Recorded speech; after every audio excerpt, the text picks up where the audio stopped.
వాళ్ళను వాళ్ళు చూసుకుంటుంటే మళ్ళీ మళ్ళీ రావాలనిపిస్తుంది కదా. సో సీక్వెల్ ఉంది కదా, సంక్రాంతికి మళ్ళీ వస్తున్నాం అని అదే అంటారా నెక్స్ట్? అంటే అది it's too early to tell. అసలు ఇది అయిపోయాక 3 weeks జర్నీ అయిపోయాక అప్పుడు కూర్చొని అసలు ఏం చేయాలి అట్లా అనేది ఆలోచిస్తాను. ఈరోజు వెంకటేష్ గారిని కలిసినట్టున్నారు కదా, సో ఆయన రియాక్షన్ ఏంటండి? వెంకటేష్ గారు వెల్ పాజిటివ్ పర్సన్.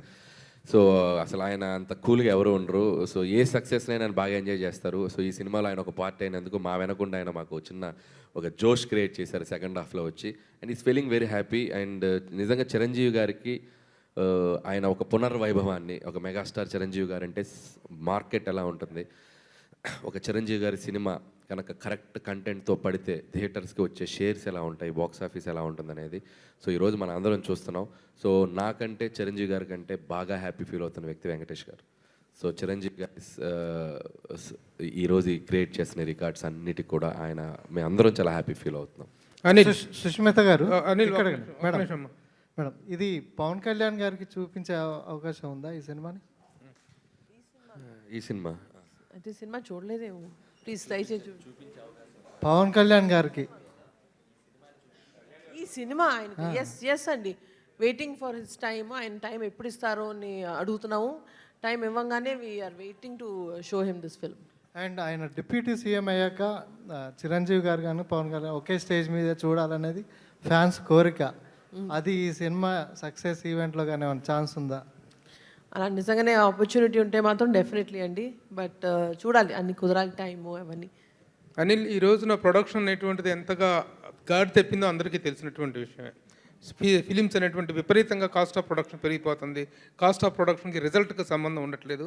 ఇలాంటి టైంలో వరుసగా 9 కాన్సిక్యూటివ్ హిట్స్ ఇవ్వటం కాకుండా the way you are making the films within the limited budget and within the timeline, it is giving a wonderful appreciation from all the film sectors. How you are receiving it? ముందు చేయబోయే సినిమాలను కూడా ఇలాంటి ఒక లిమిటేషన్స్లో, ఇలాంటి ఒక healthy ప్రొడక్షన్లో చేస్తారా? What is your attitude towards the budget and towards the time line? So ఒకటే మీరు చెప్పిందే అండి. నేను first of all cinema commit అవగానే వాళ్ళ ఇంట్లో బీరువా నా బీరువా అనుకుంటాను. So that is the basic. So వాళ్ళ పర్సన్ అది అనుకుంటాను.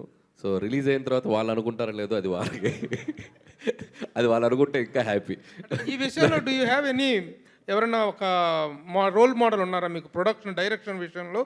ఒక quick production and quick making అనేటువంటి దాంట్లో ఒకప్పుడు దాసరి నారాయణరావు గారు ఎవరు మీకు మీ శిష్యుడు ఎవరు అంటే పూరి జగన్నాథ్ అని చెప్పారు ఆయన ఫాస్ట్ మేకింగ్లో. Do you have anybody like that, any ideal person? అంతేనండి. నాకు తెలిసి రాఘవేంద్ర గారు ద లెజెండరీ డైరెక్టర్. ఆయన ప్రొడ్యూసర్స్ని ఎంత కంఫర్ట్గా పెట్టి సినిమా తీసేవాళ్ళు, ఎంత ఫాస్ట్గా తీసేవాళ్ళు. అండ్ మీరు అన్నట్టు దాసరే గారు. సో ఇద్దరు డైరెక్టర్స్ ముందు జనరేషన్కి. అండ్ ఈ జనరేషన్లో చెప్పాలంటే పూరి గారు ఈజ్ ద ఫాస్టెస్ట్ డైరెక్టర్ నాకు తెలిసి. ఒకప్పుడు అసలు 55-60 డేస్లో కూడా బిజినెస్ మ్యాన్ అనే సినిమా ఎంత షార్ట్ టైంలో తీసి ఎంత పెద్ద బ్లాక్ బస్టర్ కొట్టారు. సో నేను ఫస్ట్ నుంచి నా ఐడియాలజీ కూడా తక్కువ టైంలో మంచి ప్రొడక్ట్, క్వాలిటీ ప్రొడక్ట్ ఎలా వాళ్ళనే పనిచేస్తాను. So that's it. భయ, ఎవరైనా ఒక చిన్న సినిమా తీసినా, ఒక మంచి సినిమా తీసినా ఇండస్ట్రీలో బిగ్గెస్ట్ అప్రిషియేషన్గా ఫీల్ అయ్యే చిరంజీవి గారు అప్రిషియేషనే ఫీల్ అవుతుంటారు. సో మీరు biggest star in Tollywood Chiranjeevi గారితో సినిమా చేశారు, మీకు వచ్చిన బెస్ట్ అప్రిషియేషన్ ఏంటి? బెస్ట్ అప్రిషియేషన్, నేను ఒక వీడియో వదిలేం కదా, ఆయన వెళ్ళి గట్టిగా హక్ చేసుకుంటే ఆయన చిన్న చెయ్యి ఇక్కడ పెట్టి నన్ను ప్యాంపర్ చేశారు ఇలా.